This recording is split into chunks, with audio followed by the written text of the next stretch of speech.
قربانی کرتے وقت زبان سے نیت کہنا، دعا پڑھنا ضروری نہیں۔ اگر دل میں خیال کر لیا کہ میں قربانی کرتا ہوں اور زبان سے کچھ نہیں پڑھا، فقط زبان سے بسم اللہ اکبر کہہ کر ذبح کر دیا تو قربانی درست ہے۔ لیکن اگر یاد ہو تو دعا پڑھ لینا بہت بہتر ہے۔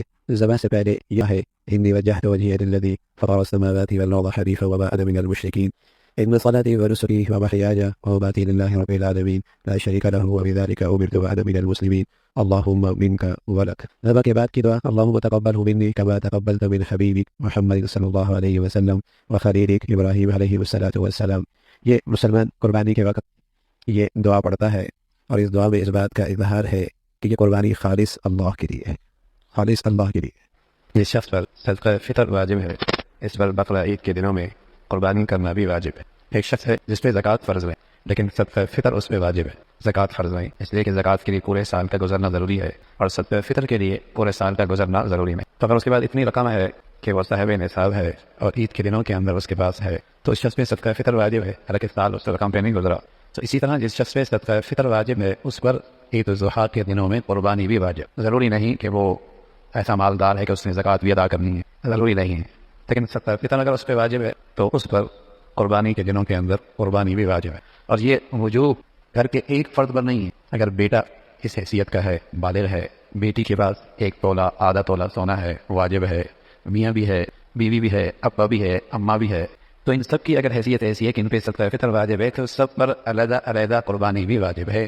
سارے گھر کے لیے ایک قربانی کر دینا یہ کافی نہیں۔ اور سبحان اللہ، بات خوش نصیب ہوتے ہیں جنہیں اللہ نے خوشحالی دی ہوتی ہے اور سمجھتے ہیں کہ یہ نیکی ایسی ہے جو ان 3 دنوں میں نصیب ہوتی ہے، پورے سال میں نصیب نہیں ہوتی، اور نیکی بھی ایسی کہ ہر بال پہ نیکی ہے، تو وہ کیوں نہ ہو کہ اس موقع پہ یہ نیکی کثرت سے کی جائے۔ تو پھر وہ قربانیاں کثرت سے کرتے ہیں، اللہ کے نبی کی طرف سے، صحابہ کی طرف سے، اولیاء اللہ کی طرف سے، اپنے گئے ہوئے ماں باپ کی طرف سے، اپنی نابالغ اولاد کی طرف سے، اور یہ ساری قربانیاں نفلی ہوتی ہیں۔ کمائی کا موسم ہے، ایسی نیکی کا موسم پھر 1 سال کے بعد نصیب ہوتا ہے، اللہ نے خوشحالی دے رکھی ہے، تو ایسے لوگ کثرت سے قربانی کی۔ خود اللہ کے نبی صلی اللہ علیہ وسلم نے عید الاضحیٰ کے موقع پہ ایک مرتبہ 100 اونٹ ذبح کی۔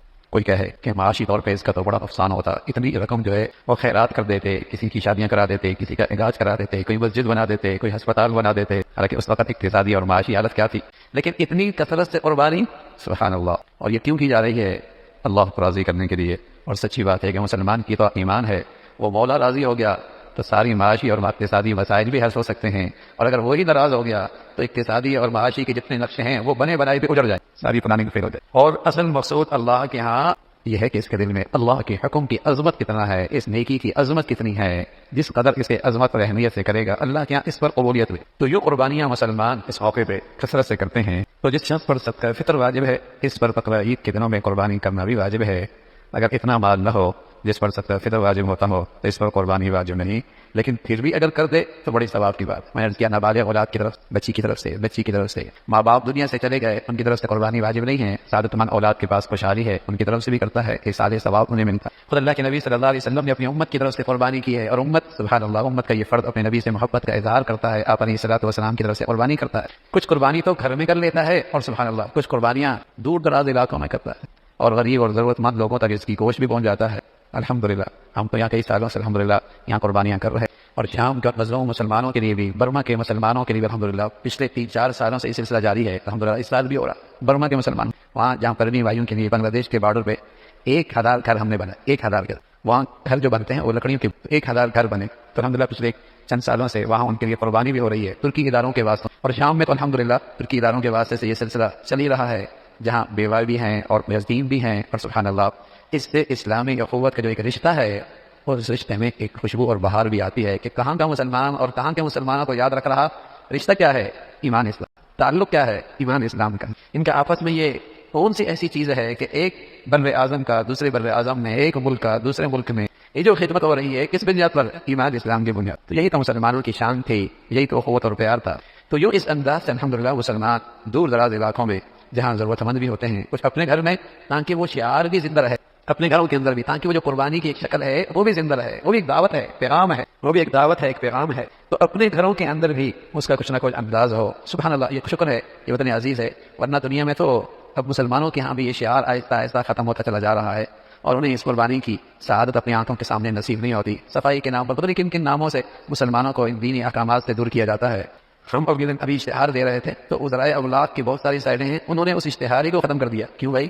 اس لیے کہ ان کی نظر میں گوشت اور پھر ذبح ہونا اس سے انہیں خوف آتا ہے. ان کی نظر میں یہ قربانی ہی صحیح نہیں ہے کفار کے ہاں کہ ایک جانور کو اس انداز سے ذبح کیا جائے, ہاں اس انداز میں ذبح کیا جائے. اور کتنی نئی قسم کی مخلوق ہے اسے قربانی کا گوشت کھانے بھی نصیب نہیں ہوتا, عجیب سی آتی ہے. یعنی قربانی کے دن کے اندر بھی وہ مرغی کھا رہا ہوتا ہے, وہ مرغی کھا رہا ہوتا ہے. ہمارے بزرگ تھے شیخ الحدیث رحمۃ اللہ علیہ, تو فرمایا کرتے تھے حضرت حسین احمد مدنی رحمۃ اللہ علیہ کے ہاں اور کیا ان کے ہاں یہ قربانی کا گوشت سبحان اللہ ایک خاص دعوت کے موقع پہ رکھا جاتا, اور یہ حضرات گوشت کو سکا کے پورا سال استعمال کرتے. بلکہ اگر آپ 30 سال پیچھے چلے جائیں تو بڑی بوڑھیاں گوشت کو سکا لیا کرتی تھی, دھاگوں پہ باندھ رکھتی تھی, اور پھر اس کو پورا سال کم از کم چند مہینے اس کو استعمال کرتے تھے. تو بعد شیخ الحدیث رحمۃ اللہ علیہ کے یہاں یہ گوشت رکھا جاتا, اور جب کوئی خاص مہمان آتا, ان خاص مہمان میں مدنی رحمۃ اللہ علیہ بھی تھے, جب وہ تشریف لاتے تو وہ قربانی کا گوشت ان کے ناشتے میں پیش کیا جاتا, اور وہ بھی بڑے شوق سے کھاتے, اس لیے کہ یہ اللہ کی طرف سے مہمانی ہے, یہ اللہ کی طرف سے مہمانی, یہ اللہ کے راستے میں اس نے قربانی کر دی, ذبح کر دیا, اللہ نے کہا چلو یہ میری طرف سے انعام ہے, گوشت بھی تم کھا سکتے, گوشت بھی تمہیں کھا سکتے. تو یہ بڑی برکت والا گوشت ہوتا ہے, اس کے اندر بڑی شفا ہوتی ہے, اس میں بڑی صحت ہوتی ہے. تو یہ مسلمانوں کے پاس دولت ہے سبحان اللہ, نیکی بھی ہے, اجر بھی ہے, اور ساتھ ساتھ اس گوشت کے اندر اللہ رب العزت کی طرف سے ایک خاص انعام بھی ہے گوشت کی شکل میں. تو یہ قربانی شاعر اسلام میں سے ہے, شاعر اسلام میں سے ہے.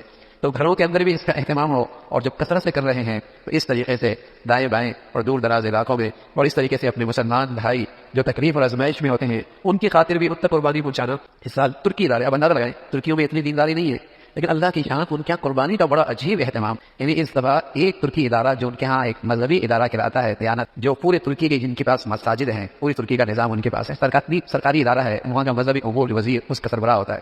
اس دفعہ پاکستان میں ہمارے ساتھ یعنی ہمارے تعاون سے پاکستان میں مل کر 1000 گائیں کر رہا ہے, 1000 گائیں, یہ تقریباً 7000 قربانیاں وہ پاکستان میں کر رہا ہے, اور ساری قربانیاں تقریباً سندھ کے اندر اور ان کے دیہاتوں کے اندر ہم نے اس کا اہتمام کیا. اسی طرح دوسرا ادارہ ہے ان کا ایک ہلال احمر جیسے ہمارا ہے TRC, تقریباً وہ بھی 600 گائیں ہمارے ساتھ مل کر. تو جب ہم وہاں قربانیاں کر رہے ہوتے ہیں سبحان اللہ, وہ کہتے ہیں جب یہ لوگ کر رہے ہیں تو ہم یہاں کے ضرورت مند مسلمانوں میں قربانی نہ کریں. ہمیں خوشی ہوتی ہے کہ اس سے ایک بھائی چارگی اور ایک اسلامی رشتہ اس کے اندر استحکام ہو رہا ہوتا ہے. یہاں کے مسلمان وہاں کے مسلمانوں کی مدد کر رہے, وہاں کے مسلمان یہاں کے مسلمانوں کی مدد اور نصرت کر رہے, مسلمانوں کی قربانیاں بھی ہو رہی, اور الحمدللہ اس رشتے میں اور اس بھائی چارگی کے اندر بھی اضافہ ہو رہا ہوتا ہے. تو قربانی اس شخص پر واجب ہے جس شخص پر صدقہ فطر واجب ہے, اس پر بقرہ عید کے دنوں میں قربانی کرنا بھی واجب ہے. اگر اتنا مال نہ ہو کہ جس پر صدقہ فطر واجب ہوتا ہو تو اس پر قربانی بھی واجب نہیں, لیکن پھر بھی اگر کر دے تو بڑے ثواب کی بات ہے. اللہ رب العزت عمل کے توفیق نصیب فرمائے. قربانی کی عبادت, قربانی وہ چیز جس سے اللہ کا قرب نصیب ہو, قربانی وہ چیز جس سے اللہ کا قرب نصیب ہو جائے. تو قربانی کا نام ہی ہمیں بتا رہا ہے کہ قربانی نام و نمود کے لیے نہیں کرتے, شہرت کے لیے نہیں کرتے, لوگوں کی تعریف کے لیے نہیں کرتے, لوگوں کے لیے واہ واہ کے لیے جانور لے کر اس کا ڈنگا نہیں بجا اور اس کو اسٹیٹس کی چیز نہیں بنانا, قربانی کی شان نہ خراب کرنا. قربانی تو وہ ہوتی ہے جس سے اللہ راضی ہو جائے, اللہ کا قرب حاصل کرنا مقصود ہو. اگر یہ پیش نظر نہیں تو وہ قربانی نہیں. ہر چیز میں شیطان اپنا حصہ ڈال لے, اپنا حصہ کر لے. کیا آدمی پیسہ بھی لگا رہا ہوتا ہے, محنت بھی کر رہا ہوتا ہے, جانور بھی ذبح کر رہا ہوتا ہے, لیکن نمائش کے ساتھ, نام و نمود کے ساتھ, شہرت کے ساتھ, ریاکاری کے ساتھ وہ فقط اپنی نیکی ضائع کر دیتے. اس لیے کہ اللہ تو نیکی میں تقویٰ دیکھتے ہیں, پرہیزگاری دیکھتے. اس کے دل میں میری ذات کو راضی کرنے کا جذبہ کے ساتھ یہ جذبہ دیکھ, اس جذبے کے ساتھ قربانی خریدے. اس جذبے کے ساتھ یہ جذبہ نہ ہو کہ بھائی سب کر رہے ہیں, اگر میں نہیں کروں تو لوگ کیا کہیں, یہ بھی غلط ہوا. اور اس حیثیت کا آدمی ہو کوئی ایسا جانور خریدو کہ لوگوں کی نظریں اٹھیں کہ ہاں بھائی کوئی جانور لیا, ظاہر ہے یہ نیت بھی خراب ہے, یہ جذبہ بھی غلط ہے. تو قربانی وہ قربانی ہے جس سے اللہ کا قرب نصیب, اللہ کو راضی کرنا ہو.